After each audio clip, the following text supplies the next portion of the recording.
Lego. Anak-anak hari ini libur. Mereka ikut Christine yang sedang menyalurkan hobinya, memancing. Sambil memancing, perhatian mereka terserap pada poster pengumuman lomba Lego bersih desa. Apakah semboyan saja tidak cukup untuk menggerakkan warga desa agar turut aktif dalam upacara bersih desa? Renung Dharma. Tidak. Kalau semboyan, yel-yel, dan jargon-jargon sudah cukup. Bank-bank, perusahaan asuransi, perusahaan otomotif, dan lain-lain tak akan membayar mahal para perancang Lego, pikir Bukhari.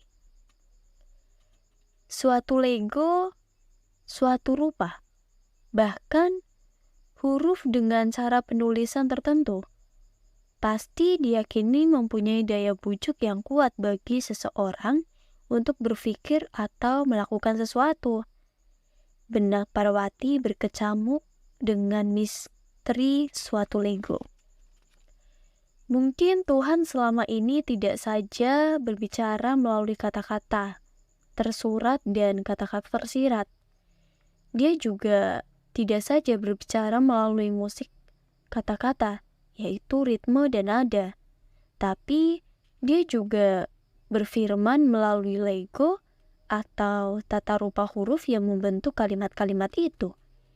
Kapitayan dan Samin kompak dalam pemikiran ini, walau masing-masing tak saling berbicara. Mereka cuma bertekun memandang komponen pancing seperti pelampung, peniti pelampung, kili-kili, bemper, mata kail, dan lain-lain. Ketika sudah mencelupkan pancingnya, mereka bertekun melihat denyar air yang berpusat pada titik tali pancing di permukaan air. Semua rupa itu mengingatkan mereka pada huruf-huruf dalam kitab suci. Tuhan tidak dikenali atas usaha dan jerih payah manusia. Tuhan hanya bisa dikenali, bahkan dirasakan kehadirannya saat dia mengekspresikan atau mengungkapkan dirinya. Karena segala sesuatu memiliki wujud aktualnya berkat pancaran cahaya ilahi, maka segala sesuatu merupakan media pengungkapan dirinya. Segala sesuatu yang sudah mewujud, apakah huruf-huruf, kata-kata, kalimat, simbol-simbol, benda-benda alam, manusia, hewan, tumbuhan, sampai kepada partikel-partikel sekecil atom dan lain-lain, sesungguhnya berbicara tentang Tuhan. Diversifikasi dan spesifikasi setiap entitas yang tiada batasnya, sesungguhnya mengekspresikan keagungan Tuhan.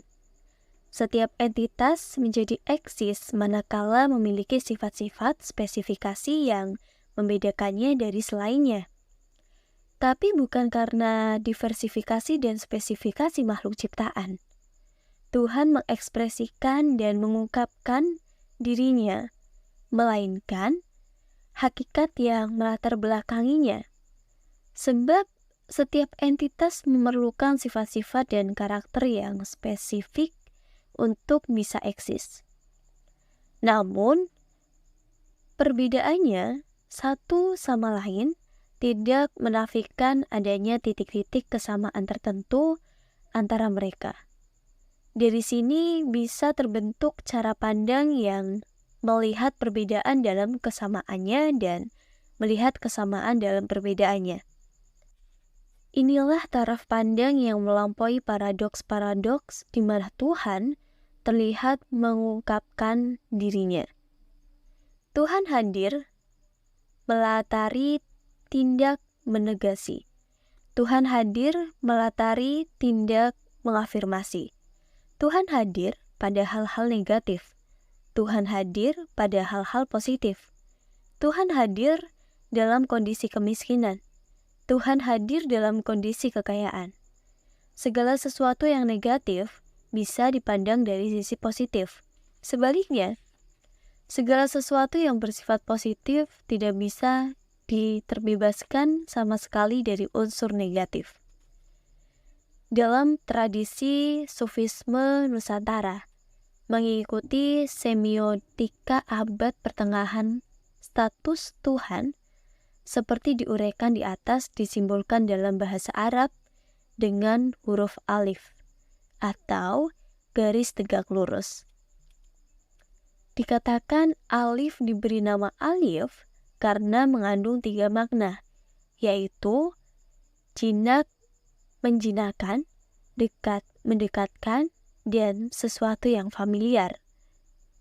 Secara ontologis, alif, tunggal, dan esa. Tak ada huruf lain yang menyamai maupun mirip dengannya. Tapi pada saat yang sama, jinak dan familiar, serta menjinakkan, yakni menggabungkan dan atau memisahkan diri dengan huruf lain demi membentuk kata baru.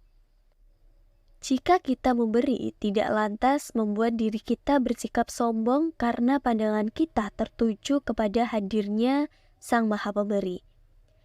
Kita tidak perlu minder jika ditakdirkan harus menerima pemberian orang lain karena pandangan kita tertuju kepada hadirnya Sang Maha Pemurah. Dengan kata lain, pemberian ini dari Tuhan, Maha Kaya, kepada Tuhan yang Maha Miskin.